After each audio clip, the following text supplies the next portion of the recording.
Hey, welcome to Anime What Ifs. This is part 25 of What If Naruto Married Temari. Temari sat at the tea shop nibbling on some rice crackers and savoring the feeling of being off her feet. She liked shopping, there was a certain thrill to find a good bargain, but Ino took things a bit overboard. Well, less overboard and more over the top really. After the third shop Ino dragged them through, Temari had begged off citing tired legs and left her husband to the mercy of the shopaholic. Temari watched with a faint grin as Ino dragged a complaining Naruto into yet another clothes store by the ear. It was a ruthless and mercenary move, but better him than her. Besides, her feet and back hurt, and that was technically Naruto's fault. Her eyes narrowed as she watched the reactions of the people in the marketplace to her husband's presence.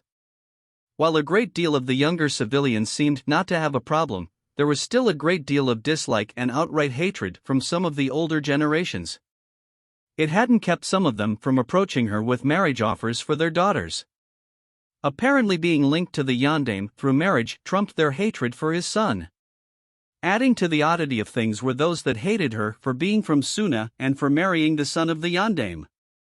She really didn't understand how Naruto hadn't succumbed to despair when he was younger. It was hard enough to deal with as an adult. Ano, may I sit with you? Temari heard. Looking up, she noted Hinata standing nervously next to the chair across from her. She mentally sighed. She had a feeling she knew what this was about and she really didn't want to deal with it. Still, Hinata was a very pleasant girl and was also the heiress of a powerful clan. Being rude and telling her no just wasn't in the cards. Sure, she said with a nod. I'm just taking a break from shopping, but you are welcome to join me if you wish. Hinata sat with a small frown. From her earlier dealing with the woman, Temari was usually very blunt. If she was being polite, it wasn't a very good sign. She fidgeted a bit, not wanting to press Temari, but she'd already taken the seat and it would be rude to just leave. Perhaps a neutral subject would break the ice? Ano, it's very nice weather we're having, Temari-san, she said quietly. Temari snorted, then began to chuckle. That it is, Hinata-san, that it is. I would prefer it if you called me just Temari. I'm not really into being all formal. Besides, you've been a guest in my home, I'd like to think we're friends. Oh, well, please call me Hinata then. Hinata said shyly. I didn't want to assume. A more relaxed silence settled over the two for a few moments. Ano, Temari. Did you and Naruto-kun make up? Both of you seem far more cheerful today. Temari gave Hinata a knowing smile that made Hinata blush. Yeah, she said with a smirk. You could say we made up all right. That's good, Hinata stammered at the implications. I was really worried when you got back from Suna and weren't talking. Naruto-kun seemed really down. That was mostly my fault, Temari sighed. Things happened and I didn't take it well. I suppose I don't really blame him for not wanting to talk to me, but at least it's in the past and I think both of us learned from it. Hinata sat back and digested that, then began poking her fingers together and refusing to meet Temari's eye. Ano, Temari. She managed to force out. I heard that the Uzumaki clan had tradition of multiple marriages. Do you think that at some point you might consider others? Temari closed her eyes and mentally collected a bet from herself. It is true that the Uzumaki clan has had that tradition, she hedged. At this time, we are not interested in reviving that tradition though. Hinata continued, refusing to meet Temari's eyes. Ano, is there any chance that you might change your mind? Temari reached across the table and gently tilted Hinata's face up with a finger under her chin. I won't say that I would never consider it, she said, looking Hinata directly in the eyes. There may be a chance at some point that it would prove advantageous, but at present, I am not willing to share. Oh, I see, Hinata said, downcast. I know you like him, Temari said gently. Still, from what I know of the politics here in Konoha, you would never be able to have him even if he hadn't been made to marry me. Hinata pushed Temari's hand away softly and looked at the table sadly. I know that, she said sadly. Still, a girl can dream, can't she? I've watched him for a long time and he gave me hope for the future. When he cheered me on at the Chunin exams against Niji, it was like a dream come true. The boy I like noticed me, and if that could happen, maybe other things could as well. Temari grabbed Hinata's hand and held it. I think you've got something wrong, she said.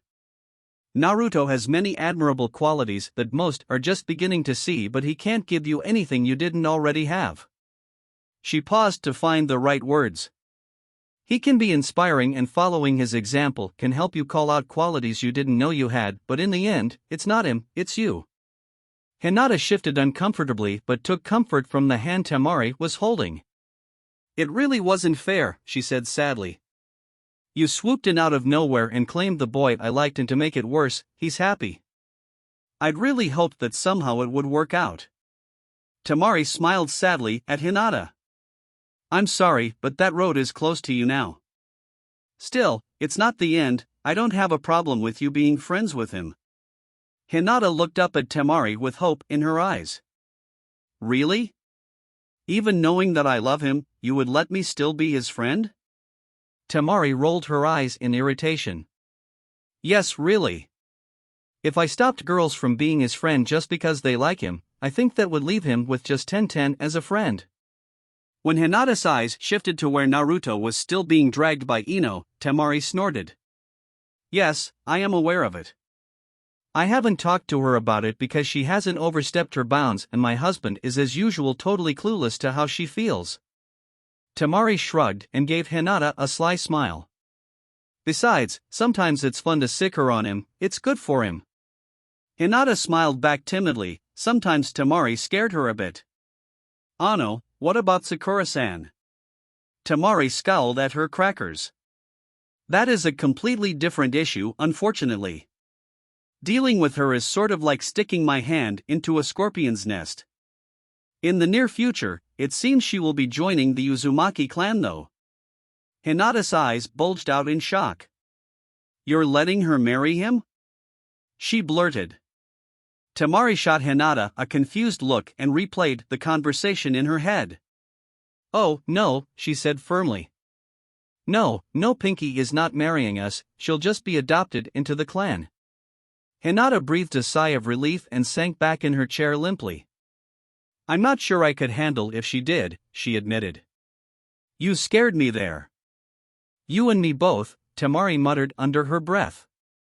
Looking over at the shops, she saw distinctive black hair headed for Naruto. Oh, this might be trouble, she told Hinata. Hinata looked up and saw Sasuke headed for Naruto and frowned. Should we do something? Temari scowled out at the Uchiha. No, sometimes it's necessary to stay out of the boys' way. I just hope they don't try to kill each other again. It's a bit crowed for Sasuke to have his guts splattered on the ground. Well said, sand bitch. A voice called, before the speaker dropped into an open chair at the table. Though I suspect it would be your husband that ended up dead and not my fiancé. Looking up into Kuratsuchi's distinctive pupil-less pink eyes, Temari scowled. I doubt it, rock whore, she retorted. Last time they fought, yours was crippled and mine is far stronger now than he was then. Now, did you need something, or was there another reason for your presence? Kuratsuchi scoffed. No, I saw you and Little Miss Timid here and thought that us girls should chat while the boys do. Or is my presence uncomfortable for you, sand slut? Temari gritted her teeth in rage and clenched her hands under the table to hide it from Kuratsuchi. Not at all, earthworm, she said with a sweet smile.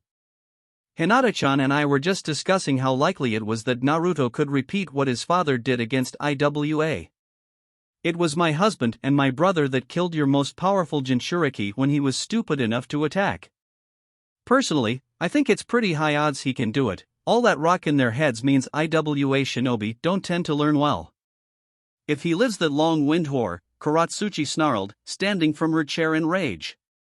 All I wanted was a pleasant conversation, but since I obviously won't find it here, I'm leaving.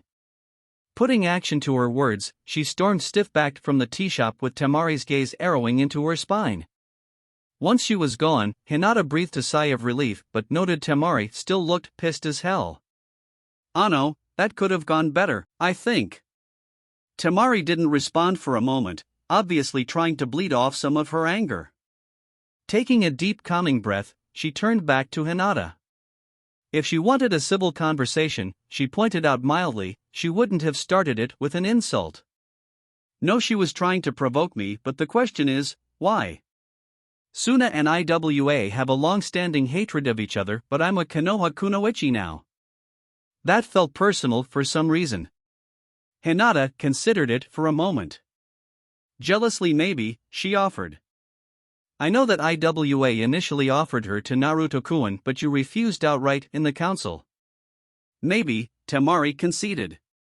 Still, that felt off. I think it would be best to remain cautious of her. I don't just mean for me, I mean for all of our friends as well.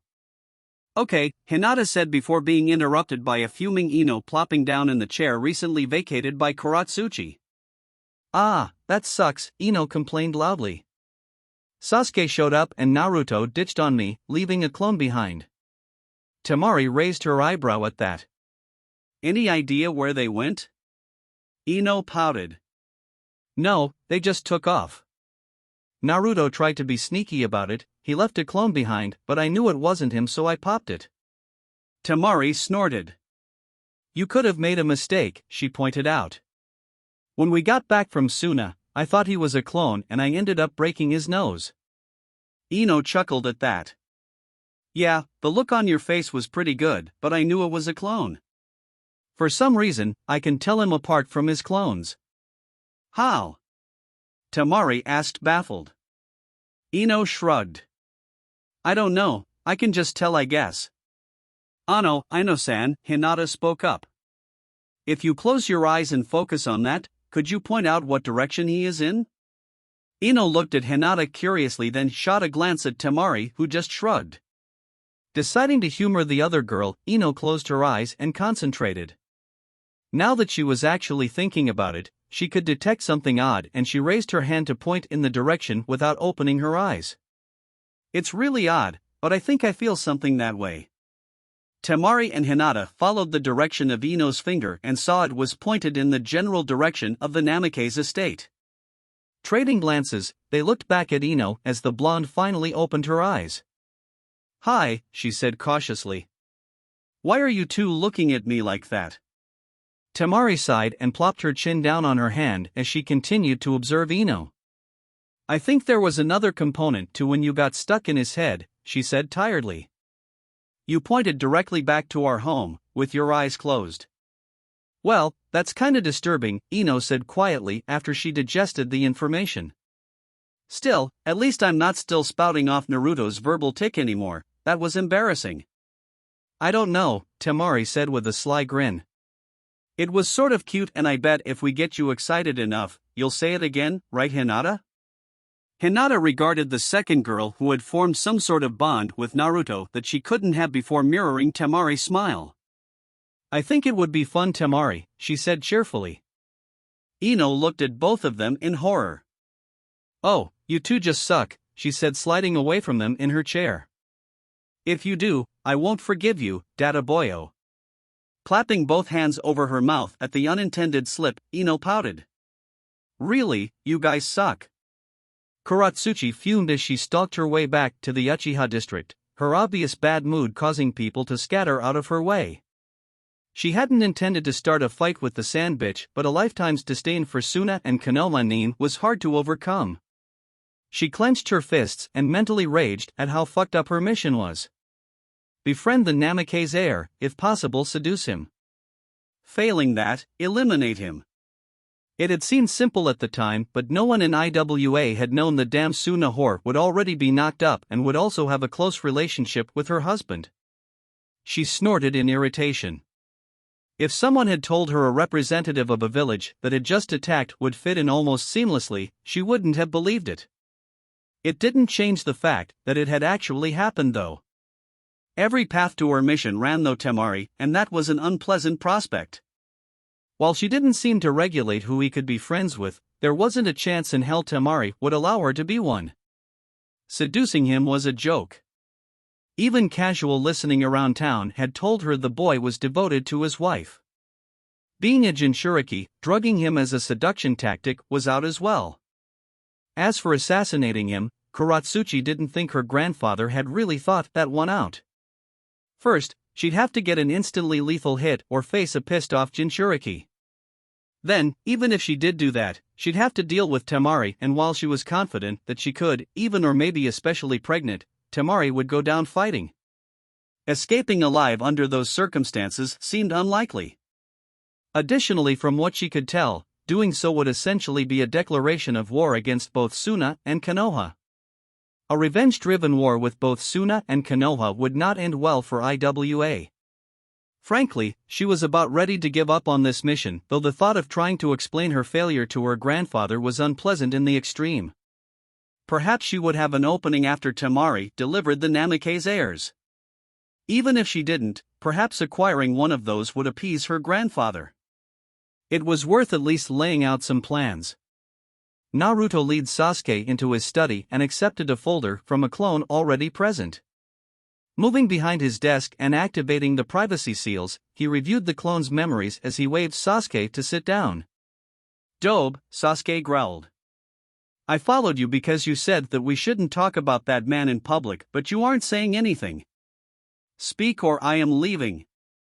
Naruto tapped the folder on the desk and regarded Sasuke carefully. "Well, I'm not sure how to do this," he admitted. "You have a tendency to fly off the handle when Itachi is mentioned, and I do have information you want. Still, perhaps a little background would help." "Dobe." "Chill team, I promise that this is important and you know how seriously I take my promises." Naruto paused and got a grudging nod from Sasuke.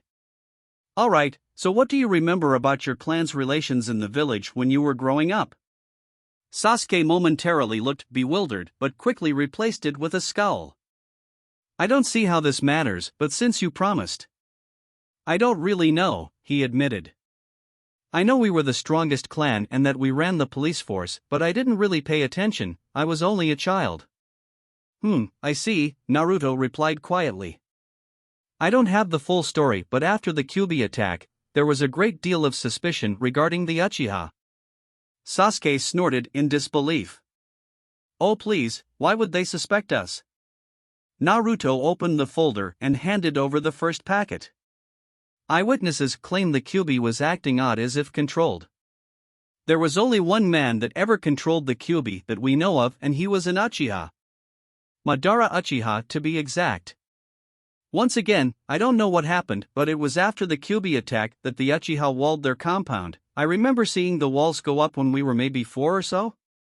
"That's right," Sasuke said in a puzzled tone. "I asked my father about them and he said that they were for the clan's protection." "So what does this have to do with anything?" "Well, as I said, I don't have proof," Naruto said. "But I'm sure that Itachi didn't go crazy and kill your clan on a whim." Handing over the second packet from the folder, Naruto pointed at it. "According to this, there were 2 attackers that night and Itachi only killed active duty shinobi and kunoichi. The rest were the work of that second attacker." "What's even more disturbing is that most of the shinobi and kunoichi were missing their eyes." "Still, disturbing as that is, it does give me an idea of who was behind it." The stress of having his world's foundation shaken involuntarily activated Sasuke's Sharingan as he read, permanently burning it into his memory. Looking up at Naruto with murder in his eyes, he managed a semi-human growl of hatred. "Who?" Pulling out his father's journal, he flipped through it until he found the notes his father had made about Root. Handing it over, he glared at Sasuke. "You will treat this book with the utmost respect, Sasuke, or I will tear that crippled arm off and feed it to you. Is that perfectly clear?" Sasuke gulped at the malicious intent behind the words and just nodded. The question of why Naruto had threatened him became clear once he understood that this was his father's journal. He would probably have the same reaction to anyone handling his clan's scrolls. Still, it irked him greatly that Naruto could make a threat like that and also make it stick. As he continued to read with a sinking feeling in his stomach, Naruto began to talk.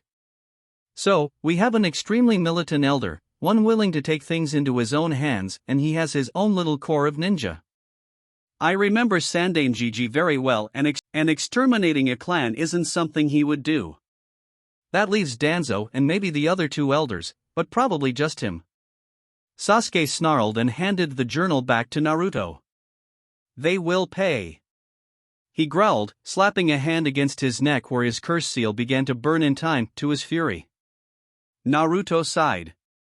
Sasuke, are you that stupid? Do you want to be a slave? Sasuke blinked at the odd response and his anger cleared slightly, relieving the pressure from the seal. What? He asked, confused. I've talked with Ero-sennin about that seal, Naruto said, pointing at Sasuke's neck. According to him, that thing leeches off you and draws power from violent emotions from its host. When activated, it begins to subvert the will of the host and make them obedient to the one that applied it, in this case, Hebe Team. So, I ask again, do you want to be a slave? Sasuke scowled at Naruto in irritation. No, of course I don't want to be a slave, but I do want vengeance. Besides, what does that have to do with why we're here anyway? Naruto nodded at that and proceeded to give Sasuke the unfiltered version of Itachi's visit. So, his reporting to Jiraiya is what caused me to question the events of that night, he said, finishing up. This morning, while I was waiting for Temari-chan to wake up, I sent some clones to gather the reports you just read cause I knew you wouldn't be able to stay away. Sasuke grunted and steepled his fingers in front of his face as he brooded over his new knowledge. How did you get the reports? He finally asked. These had to have been highly classified and I know you don't have clearance, Dobe. Naruto frowned at the old insulting nickname but relented as he remembered calling Sasuke Team first. That is the beauty of Kage Bunshin, he said with a carefree grin that didn't reach his eyes. Popping off a clone, it hinged into a perfect replica of Tsunade. I can be anyone, anywhere. Useful that, Sasuke murmured, looking at the clone as it dispelled. Looking back at Naruto, he cocked his head to the side and regarded him with open curiosity. I do have to wonder why you're willing to share this with me, he said, gesturing at the reports. I was under the impression that you hated me now. Naruto rubbed the back of his neck and refused to meet Sasuke's eyes. I thought I did, he admitted quietly. Itachi called me on it though, and I realized that while I was really pissed at you, I don't hate you. What you did to Sakura-chan was extremely cruel and I'm having a hard time forgiving you for that. The rest of it was just our rivalry gone bad and that curse hickey of yours acting up. Sasuke stiffened in irritation. It is not a hickey, he retorted in frustration. As for Sakura, you're married now, Dobe, stop pinning after the weak fangirl. Sakura-chan is not weak. Naruto responded hotly. Yes, she was a fangirl and yes, she should have taken her training more seriously, but she has serious potential as a kunoichi. Sasuke scoffed. Yeah, right. She is weak, will always be weak. When has she been anything other than a load on our backs? Naruto sighed and massaged the bride of his nose tiredly. Team, you never got hit by her. The only person that hits harder is freaking Bachan. If Kakashi-sensei hadn't been such a crappy teacher, all three of us would have been much stronger. As for her not being the load, Forest of Death, when both of us were unconscious and she fought all three of those Sannin by herself. A fight she didn't win, Sasuke pointed out. But she still did it, Naruto countered. I'm sick of fighting about this. HNN, agreed, Sasuke said. So, you are angry with me but don't hate me, still doesn't answer why help me and why I shouldn't hate you for crippling me. Naruto gave him an exasperated look. Team, you tried to kill me, of course I used something dangerous to counter. You're lucky I stepped down that clone's explosion or you would be dead now. As for why help you, I think that you do deserve vengeance for the death of your clan, but focusing on Itachi won't fully complete it. Now you know there are others involved and they are closer to home, so what will you do? Sasuke gave Naruto a look of disbelief. What will I do? He repeated blankly. I will avenge my clan. Naruto gave Sasuke a very direct look, his eyes cold and hard. I understand, but if you make a move on anyone other than the elders, then I will end you permanently. If you want some free advice, do not act rashly. Those three did not survive to the age they did without being highly skilled. Additionally, if you hold to that agreement, when the time comes and you chose to kill Itachi, I will help you. Sasuke glared at Naruto and stood up jerkily. I don't need your help, Dobe, he snarled. I also don't need your threats or your advice. Rising from his chair, Naruto blared back. Fine, be that way, teen, but I stand by my promise. Move against anyone other than the elders and your clan ends. Sasuke stalked upstairs and stormed past the returning Kunoichi, causing a mild panic attack in Sakura when she saw him. Giving a grudging nod to Temari, the only non-useless female in the room, Sasuke exited the house, slamming the door behind him on the way out. Disturbed by the sudden exit of the Uchiha, Temari carefully made her way downstairs to check on her husband. Finding him sitting at his desk staring at a bottle of sake, she noted he seemed much older and tired than normal. Naruto, she said softly so as not to surprise him. Are you all right? What happened? Naruto gave a bitter laugh and downed a cup of sake quickly before putting the bottle away. I just turned someone who used to be a friend into a weapon against our enemies, he said bitterly. Oh? Temari responded, moving around the desk to rest her hands on his shoulders in support. Yeah, Naruto said. I didn't lie to him, but I did slant the truth so that he would see things a certain way. With what's coming, I simply can't afford to leave Danzo unchecked, and directing Sasuke at him seemed like the best option as a distraction. Doesn't seem like something you would normally do, Temari said. Still, from what you've told me, that old man is dangerous and the Uchiha is most certainly not a friend. That's just it, Naruto said sadly.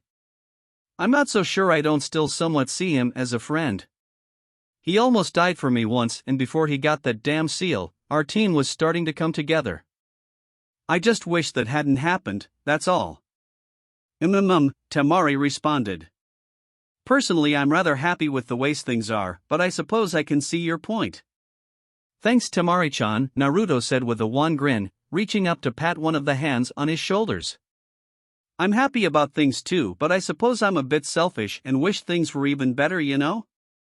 Temari chuckled and leaned down to kiss him affectionately. I think that's pretty normal really, she chuckled. I figured I'd come check on you and warn you that it's a Kunoichi night again. You can come up and join, but if you do, you will be targeted mercilessly, so I would advise against it. Naruto paled. Yeah, no, he said flatly.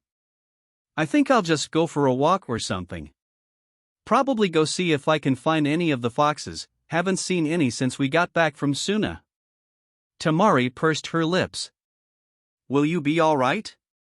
The last time you wandered into the woods ended somewhat badly.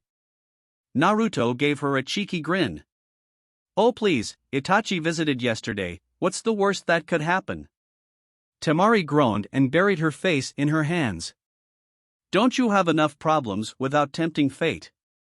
Don't say things like that, or with your luck, there will be an invasion or something. Naruto snorted as he stood up and pulled on his jacket. I don't believe in that, he said cheerfully. Besides, I'm going armed. Just be careful, all right? Naruto gave her a grin and a quick peck on the cheek. Of course you know me, he said before darting up the stairs. Temari sighed and considered sending for the Hokage to join the Kunoichi night as emergency medical support. Yeah, that's why I worry, she said tiredly before making her way upstairs. Hey, where's Naruto going? Ino called out once she made it back to the kitchen. He ran by here with just a wave, didn't even stop to say bye. Temari took her chair and motioned for Hinata to deal her into the next hand. He decided to go try to find the foxes in the woods, and then he decided to tempt fate by asking me what was the worst that could happen. The Kunoichi at the table all grimaced at that, and almost in unison Tenten, Sakura, Ino and Hinata all pulled out storage scrolls and set them down near at hand. What are those? Temari asked suspiciously. The girls traded glances before turning back to Temari. Medical supplies, they said in unison. Temari glanced between the girls and the scrolls before sighing and activating a seal on her chair, pulling out a similar scroll. My husband is such a pain in the ass sometimes, she said, laying it down like the others.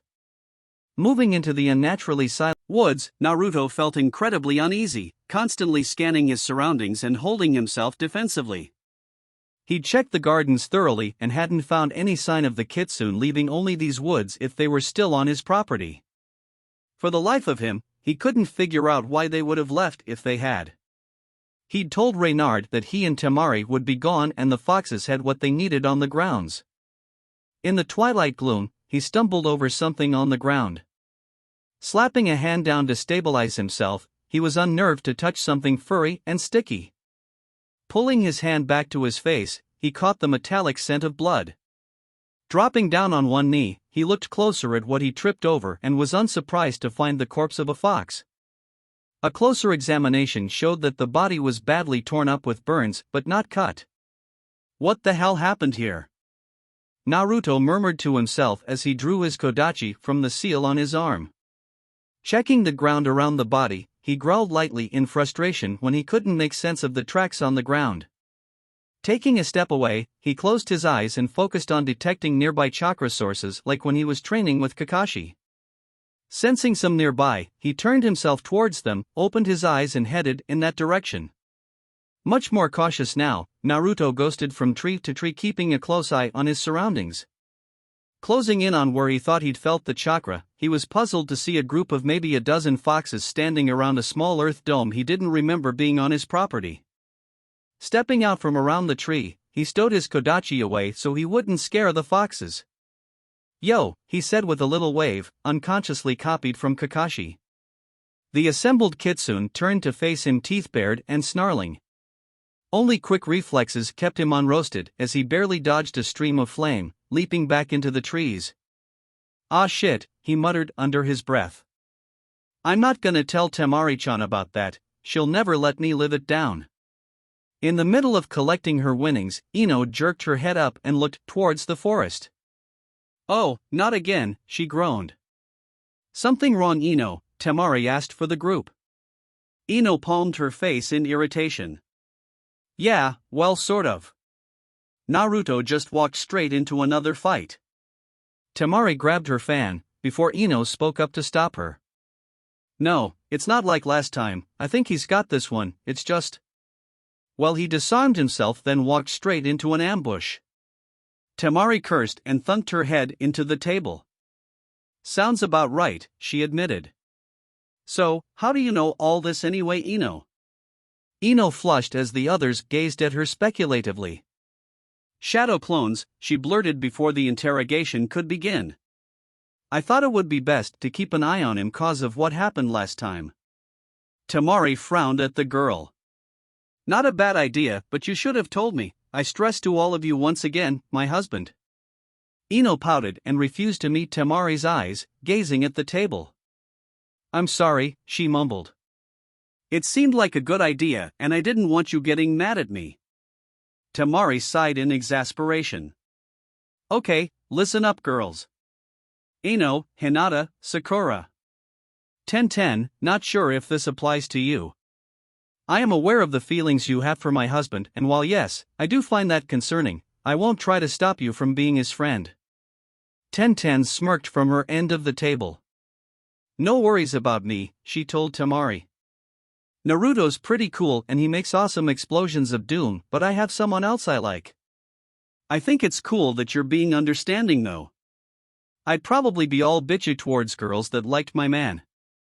Sakura began coughing to try to disguise her laughter and refused to meet the glare Temari leveled at her. "Trust me, 10-10, she said dryly once she stopped laughing. "Temari has her alpha bitch moments, believe me." Hinata narrowed her eyes at the pink-haired girl and spoke up sweetly. "I'm sure you've never done anything to bring that on yourself, Sakura-san." "I've personally found Temari to be quite friendly." Sakura snarled and visibly bit back a response, her hands clenched into fists before she suddenly relaxed them and she smiled back at Hinata just as sweetly. "You're right, Hinata-chan, since I'm going to become an Uzumaki, Temari and I have disagreed on how close to Naruto-kun I should be.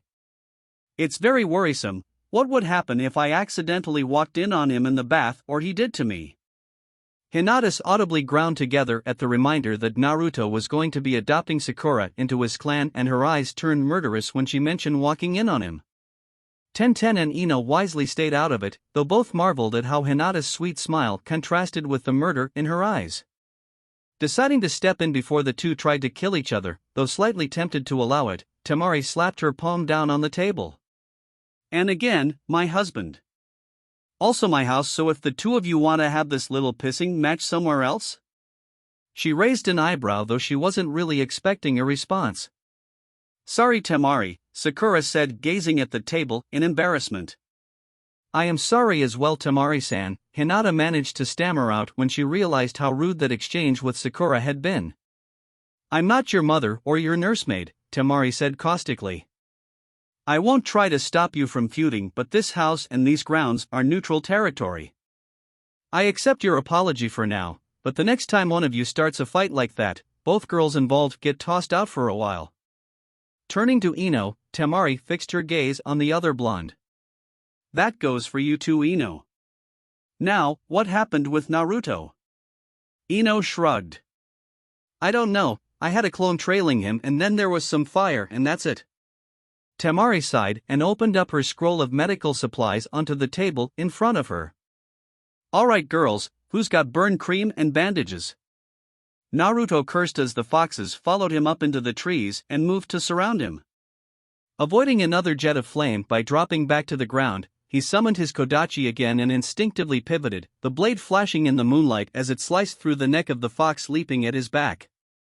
Ignoring the way the head leapt from the body and sprayed him, Naruto dove to avoid a blast of wind that mixed with some flame to produce a small firestorm. Rolling back to his feet, he cursed and patted the small fires on his jacket out, heedless of the pain in his hand. In the short time it took him to do that, the remaining kitsune had encircled him again and a vicious smile crossed his face as he glared back at them. You picked the wrong guy to try a numbers game on, he snarled before popping out several dozen clones. See how you like being ganged up on. In response to the new threat, the foxes melted back into the forest chased by the clones.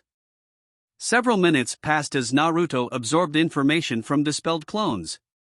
While the clones had managed 2 kills, the foxes were rapidly dispelling the remaining clones, completely aware of the weaknesses the clones possessed, causing Naruto's eyes to widen in horror as he finally fully realized that he was fighting animals that he'd considered friends. Extraordinarily pissed at the betrayal, Naruto formed the full seal for the Kage Bunshin and pushed out enough chakra to create several hundred clones. Looking at the serious faces of his doppelgangers, Naruto issued his orders. Subdue them, alive preferably, dead if you have to. I want to know what the fuck happened while I was in Suna.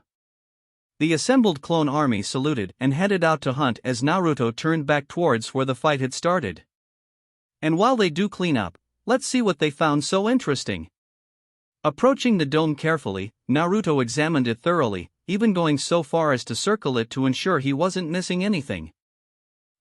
He thought. This is obviously some sort of earth jutsu, but for what? His mind ran across the image of the dead fox he'd first found and he felt a sudden surge of hope. Obviously some of the foxes hadn't gone crazy and the most obvious place for them to be was inside the dome. Knocking on the dome, Naruto raised his voice. Reynard, are you in there? It's me, Naruto. It's safe now if you want to open up.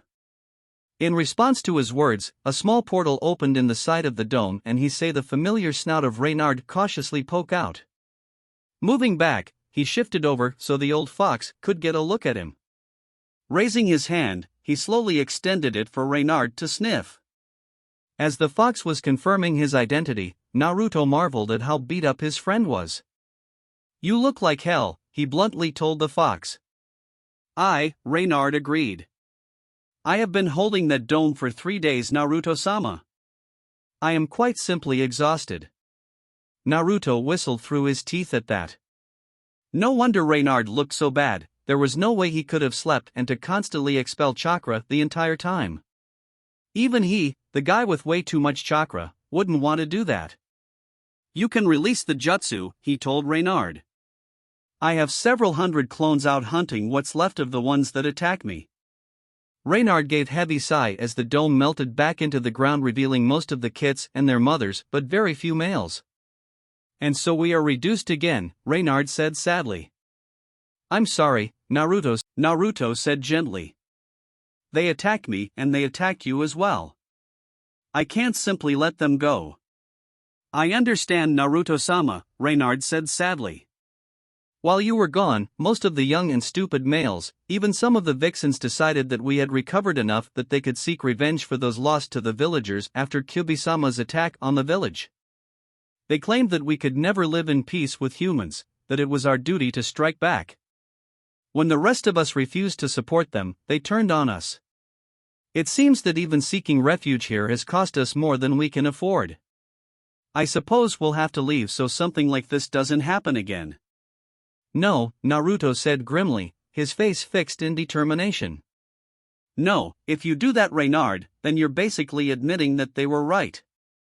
It will take time and effort, but we will heal these wounds between the kitsune and the foxes. You've been a very valuable friend to me and mine since you've arrived, and I would hate to see that thrown away.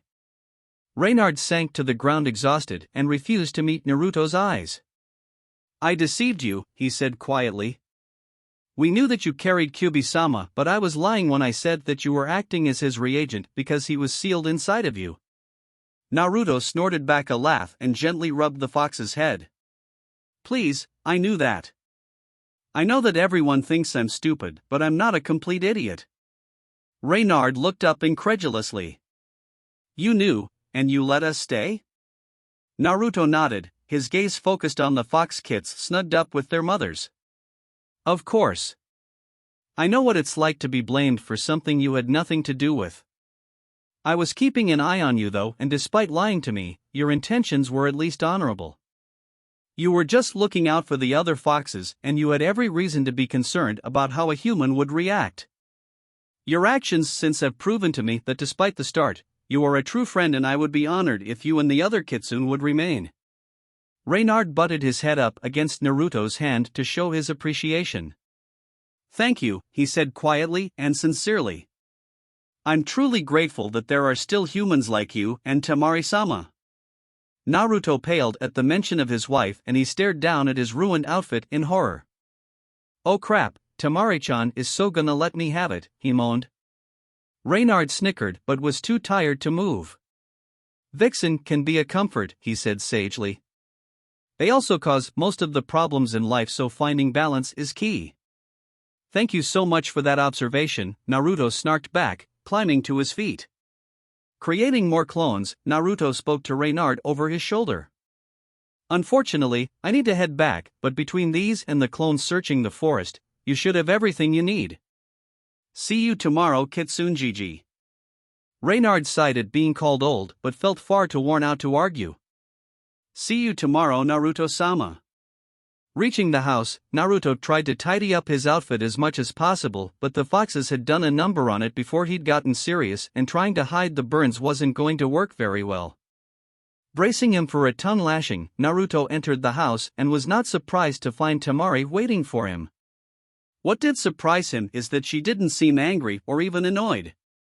Temari eyed her rather battered husband, and rather than berate him as he was probably expecting, she simply stood and linked her arm with his gently. Come on, Naruto, let's get you cleaned up and healed, all right? Really? Naruto asked in disbelief. I was really expecting an I told you so at the least. Temari smirked at him. I can still do that if that is what you want, she reminded him. Naruto paled a bit at that. No thanks, I'm good, he blurted out, ignoring Temari's cat-like smile. Entering the kitchen area, Naruto froze when he saw Ino, Tenten, Hinata and Sakura all standing there with medical supplies in their hands. Wait, he said desperately. I'm not hurt that bad, just a few burns, I swear. Temari chuckled in his ear as the girls moved in on him. I think we'll be the judges of that. Besides, we do need to practice our medical skills, you know. Oh, before I forget, Tsunade-sama dropped by, she said to be in her office at 9 tomorrow, and I quote here. Put the files back before I pound you to pulp. Naruto paled at the message and paled further when the girls all snickered at him. As a matter of fact, Sakura chimed in. Hokage-sama was the one that suggested you for us to test our skills on. Damn you, Bachan. Hope you liked this episode, the next one is coming soon.